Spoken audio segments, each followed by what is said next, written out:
These two beasts will clash up against each other, man. A recap on the lineups, the compositions for both of the teams. One pick style composition versus a team fight comp that Onic has. Ladies and gentlemen, this is it. The debut of Kairi in Indonesia. We're jumping straight into the land of dawn for the match as Samo is pushing on so much damage already onto Val, but Val, pure class. Oof, just staying composed there, not using the flicker. I'm a little disappointed. Why? Just a little. Because there's so much reputation surrounding Kairi on those assassins that I really wish that he would have pulled that out. But maybe it's going to be a pocket strat, as even Kairi on his Akai is going to deal so much damage onto Suelo, hindering his movements once again. Let's see, Battle of the Little Wanderer is actually going to be Kairi, who doesn't get it. Fearless wins out the Retribution battle early on, and Rebellion Zion lead. I thought that Onic Esports would go a lot more aggressive there. Oh, but Val gets a hook onto Samo HT and he will be able to escape. But honestly, they actually got the earlier, they won the earlier trade using the G poke, to try and track down Val. And actually, Samo was able to cancel out the regen from Val. So he came into that fight with low HP, and so Onic had more manpower. I thought they would definitely go for something a bit more aggressive, but I guess they're playing it a bit more cautious, knowing that Rebellion Zion, they are a very aggressive team, right? So Onic opt for the calm, calculated play. Now that's the thing, Rebellion Zion right now is playing towards their comfort. They're leading in this early game. They're trying to build more map pressure as well as awareness to be able to get these neutral objectives. But once again, it is going to be a little here in that mid side. Yeah, Fearless jumping in with the Eye for an Eye onto Samo. Kairi not walking that heavy spin just yet. Gonna get dished out there. It might be first blood, but heavy spin brings Fearless back. 5-3, getting that first blood in his debut. Presented to you by the Samsung Galaxy A series. Ooh, Kairi as well as Samo barely escapes there, but off camera it is going to be Saeed W taken out in a 1v1 situation against Highs, our rookie that we know came from Pawn. So this is already very interesting, as once again here, Boots caught in 1v3. We got a game on our hands, man. This Absolutely. is already shaping up to be a classic as Rebellion Zion has the pressure for the turtle. Notice how, again, Arashi, the setup from Rebellion, this is what we mentioned so many times about this team. They're so good at setting up in the early game and looking for these crazy skirmishes, but Boots, he doesn't want to give it over to Rebellion. He goes in 1v3, picks up a kill on the backside as Kairi goes in for Retribution and he gets it. Fearless now, trying to dish out the damage. I'm offended onto two members in a combo wombo with the real world manipulation is there. Kairi 1 HP! He still survives! Wait, he goes in for the damage on to the minions. Boots finishes off Suelo, but Suelo getting out. Suelo with the outplay there with a 1v2 situation, barely amount of HP. He's actually able to survive and prevent Onic Esports from picking yet another pickoff. But as of right now, it does seem like Onic Esports is still leading in terms of that economy, 1,000 to their name, and Rebellion Zion have not been able to get as much pressure that we intended them to. That was disastrous for the set of Rebellion Zion, man. They had the setup, but Boots, he just came in with no hesitation, and I don't think they were prepared for the damage coming in. Look at the emblems right now for Kairi and Fearless. They're both with a Demon Slayer, so Kairi somehow with the tank, quote-unquote tank hero, was still able to get the best of Fearless in that Retribution battle. And Onic Esports, man, they are so decisive, and I think that's what we need to do against a team that knows what they want to do in the early game, like Rebellion Zion. I think when we came into this new patch, we were expecting a lot more of the assassin emblems on those jungles, but both teams have actually opted for that Demon Slayer. Why is this? Is it still good? Well, it has been good before. Yeah, man, what? In mid lane, I guess Kairi just got another pick there with the help of Drian, is able to just delete him. But back to the topic, Arashi, Demon Slayer. We've seen more Demon Slayer than Killing Spree, than High and Dries this entire season so far. Yeah, it's always been about the objectives, right? The jungler really seems to be shifting towards a more objective like role, and with the flexibility coming in with the different kind of heroes, right? Beefier, tankier heroes coming into the meta, you don't really need as much damage to actually be useful, right? You can gank and use your utility to get your team ahead without being responsible for dealing the damage and securing the kills. Fearless though, with the trade, jumping in with the Eye for an Eye, not able to get out just yet, but there you go. Final Eye for an Eye, timed perfectly by Samo to bring him back. I'm offended there. Val bringing Kairi back to the under the turret, but he's gonna get cancelled out. No bloody hunt full duration. Both teams disengage, and both teams will just go for the turtle and the trade. Yeah, it does seem like Onic Esports is going to set up faster. Val here misses his iron hook. He was anticipating someone to be circling around in that area, but understanding that they cannot contest this turtle, it does seem like Rebellion Zion is going to be rotating towards that top side. Oh, enhanced game, but CW is able to outplay in true CW fashion, surviving a 1v3. He just dodges out of everything and sidesteps just perfectly, man. Cold, calm, nerves of steel. As Boots is just showing up in the bottom side, and Dyron will be taken very low. He almost gets taken out. One more bolt would have gotten him, but that won't be a kill for Drian. That will be a tower for Onic Esports, though. Successfully zoned out there in the bottom side. Another objective to the pockets of the side of Onic Esports. And once again, this is going to be very difficult for Rebellion Zion. If they do want to do the cross-map type of situation, it's very difficult to put CW in his place because he is such a reliable gold laner. I mean, time and time again, CW, he tries to get ganked. He's always able to do these outplays that really reflect his mechanical prowess in that particular area. As now, Kairi might be in trouble, but not just yet. Ooh, Kairi stole the purple buff. Yep. He had the purple buff. It wasn't Fearless. Both of the junglers didn't have the retribution. Kairi just got the last hit. Wow, man, that is tough for Fearless to take in. And honestly, they're on the back foot right now. And Val on the Franco, he's trying his best to make the big plays happen. But so far, the only real play we've seen is him flickering forward and securing the kill earlier. So he's not having the success he wants. And that's partially because Onic is doing the same thing that Altigo was kind of doing, right? Val is waiting for a pickoff, and out of nowhere, Boots comes in and takes the fight to him. He jumps in and chunks him too low to actually participate in the fight. And the rest of the team follow up and get success there instead. Let's slow it down a bit. Let's talk about the win conditions for both of these teams. Rebellion Zion, their win condition relies heavily on getting the winning lane. Dyron, winning the lane in the bottom side is crucial, but so far they haven't been able to do it. Here, Boots in a 2v1 is actually able to zone the members away, taking a lot of HP down, but finally Rebellion picks up the turret both bottom and almost taking down that top side too.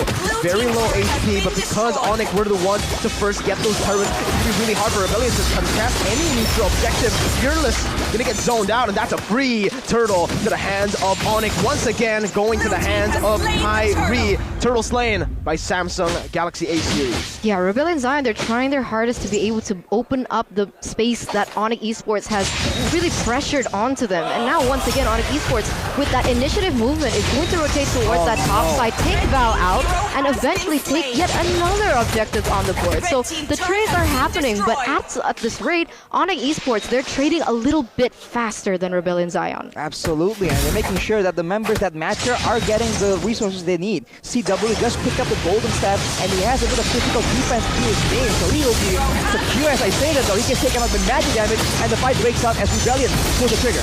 Kairi way too tanky, a lot of peel here. Boots will be able to use knockout strike as Diamond Fennec connects onto Fearless. Fearless disengaging as Dyron goes deep under the real world inflation, but look at that, it's gonna be the final blow, taking Samo down. Boots taken low, but he's ultimately able to win out in that trade. Rebellion 2-1. CW fell in the midst of that team fight. Yeah, they're not going down without a fight. I mean, CW already 0-1 in terms of KDA as Fearless goes in once again. Uh-oh, Fearless jumping in, Swaylow taken low, but the turret comes and falls down. Rebellion Zion coming back in this game in the 8th minute. The Beatrix is getting that power spike very soon.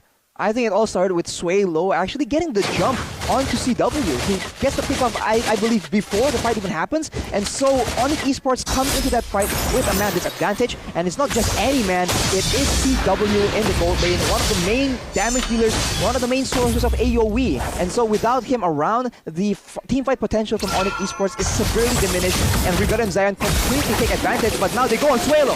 Heavy spin by Kairi on point, pinning him down for CW to take the kill. Now sieging down the turret. Dyron not wanting that to happen, goes in for the 1v1, forcing the battle mirror image to come out. 3 seconds, that's the turtle cam.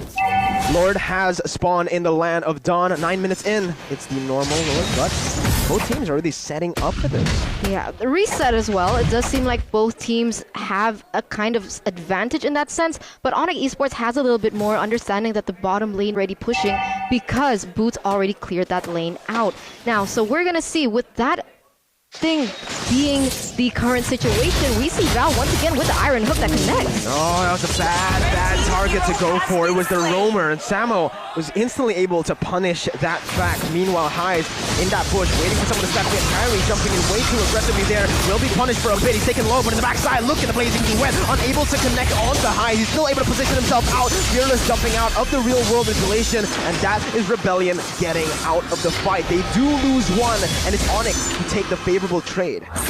And they get control right now, but most of their heroes are actually on low HP. Looking now at the item, the Claw on CW still on the brown boots, but itemizing a bit more towards sustain, right? He knows that the members of Rebellion Zion, they have a lot of poke, right? They have ways to chunk out the members of Onic Esports, so he goes for a bit more sustain to make sure that he does not have to go back to base all the way before the next team fight. Another thing that we could highlight from the side of Onic Esports is how Drion is such an unsung hero. I mean, from every time Rebellion Zion wants to go for those aggressive team fights, that real-world manipulation is always just there to back them up, and he actually itemized for that Ice Queen wand first. So instead of the Enchanted Talisman, he went for that. So building that utility, building that slow, and you can definitely feel the impact when it came down to it. I mean, Val is just like trying to check the bushes with the iron hooks, and if he does that, he does not have the chance to land it on the members that matter.